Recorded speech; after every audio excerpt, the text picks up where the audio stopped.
Hello everyone, কেমন আছো সবাই? তো এখন বাজে ভোর 5টা মতো। আমরা বেরিয়ে পড়েছি। বলো তো কোথায় যাব?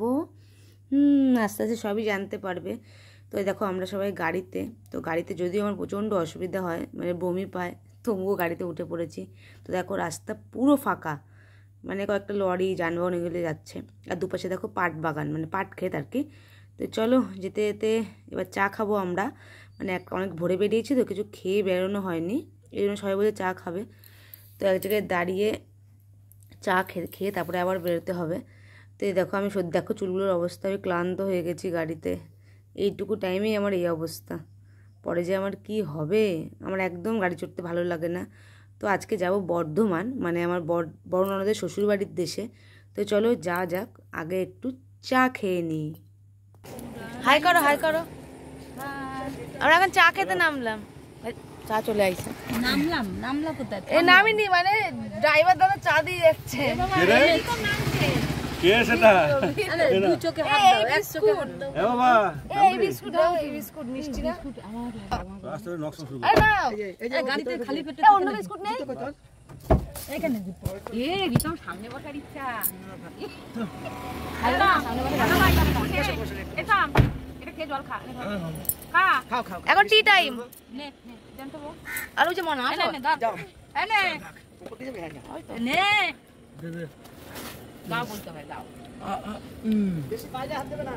জানি না, নাম না জানা জায়গা। এখানে চা টাইম হচ্ছে এখন। হ্যাঁ বুঝেছি।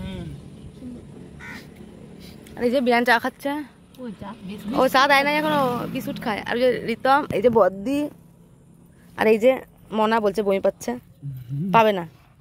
মা স্ট্রং আছে এখনো, যেখানে মা।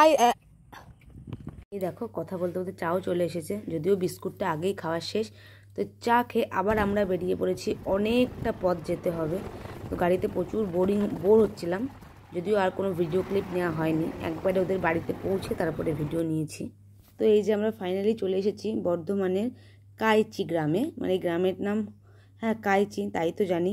তো চলো তোমাদের গ্রামটা ঘুরিয়ে দেখায়। তো এই দেখো এত জল বৃষ্টি কাদা হয়েছে, দেখো প্যাচ প্যাচে অবস্থা একদম। খুব বৃষ্টি হয়েছে এখানে, একদম অনুষ্ঠানটাই মাটি করে দিল। কি সুন্দর অনুষ্ঠানটা, জল কাদা হয়ে একদম যাতা অবস্থা। এই দেখো এই সোনাটার অন্নপ্রাশন, ওর অন্নপ্রাশনে আমরা বেড়াতে গেছি এখানে। তো চলো ওদের ঘরটা ঘুরে দেখাই। দেখো ওদেরও মানে মাটির দোতলা বাড়ি। তো যদিও আমি আমার মানে জীবনের ফার্স্ট এরকম দেখলাম যে মাটির দোতলা বাড়ি হয়। চলো বাড়ির ভেতরটা তোমাদের ঘুরিয়ে দেখাই। তো এই দেখো ফাইনালি চলে এসেছি আমরা বাড়ির ভেতরে। তো এই যে দেখো মাটির ঘরও যে এত সুন্দর হয়, কেউ মানে না বলে দিলে বিশ্বাসই করবে না।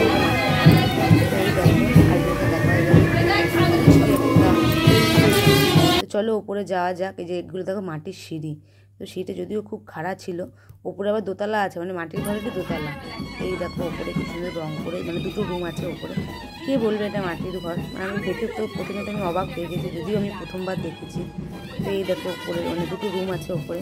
চলো পুরো বাড়িটা তোমাদের ঘুরিয়ে দেখাই। কে বলবে এটা মাটির ঘর? দেখো দেখে বোঝাই যায় না এটা মাটির ঘর। আমি ফার্স্ট টাইম দেখলাম এরকম। এটা সিঁড়ি দেখো মাটির ঘরে।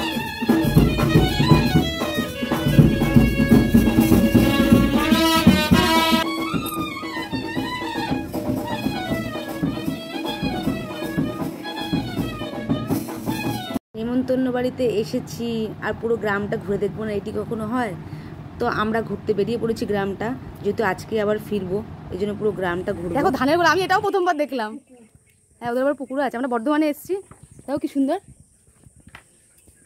এটা প্রথমবারই দেখলাম জীবনের। দোতলাতে ওঠাও যায়, দোতলা সিঁড়ি।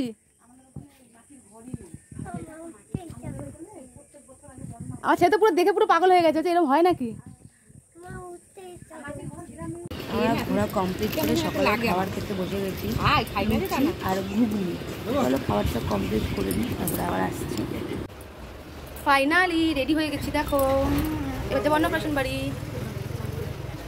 চলো যাওয়া যাক। গরমে সবার অবস্থা এত খারাপ, কি বলবো, কি গরম এখানে। চলো যাওয়া যাক। এই যে বেরিয়ে পড়েছি, তো চলো যাওয়া যাক। আর আমরা একবারে অন্নপ্রাশন বাড়ি ঢুকেছি ঠিকই, তারপরে আমরা ঘুরতে বেরিয়েছিলাম। এই দেখো বাড়ি, এখানে সবার বাড়ি এরকম, জানো তো, যত বাড়ি দেখি সবার বাড়ি এরকম, খুব কম পাকা বাড়ি। ভাবলাম চলো যেহেতু বিকালে বেরিয়ে পড়বো আবার বাড়ির উদ্দেশ্যে, একটু ঘুরেই আসি। তো এই যে চলো। একটা কাজ আছে।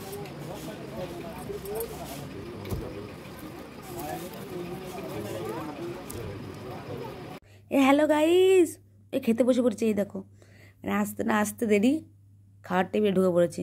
পরে ওই লাইন দিয়ে ঝামেলা ভালো লাগে না, তাই আগে ফার্স্ট ব্যাচে বসে খেয়ে নিলাম। তো চলো দেখাই কী কী খাওয়ালো, যে পোলাও আর চিলি চিকেন।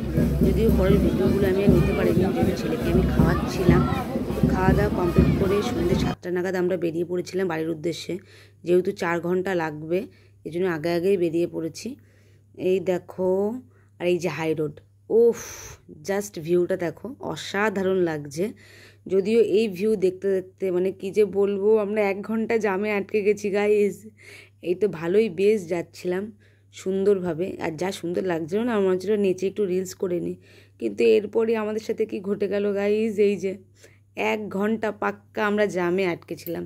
কি যে আর বলবো, গাড়ি এগোচ্ছেই না, বিরক্ত লাগছিল। তো এরপরে আর আমি আর মানে কিছু আর ক্লিপ নিতে পারিনি, যদিও খুব ক্লান্ত ছিলাম এই জন্য। তো চলো আজকের মতো ব্লগটা এখানেই শেষ করছি। Bye, tata.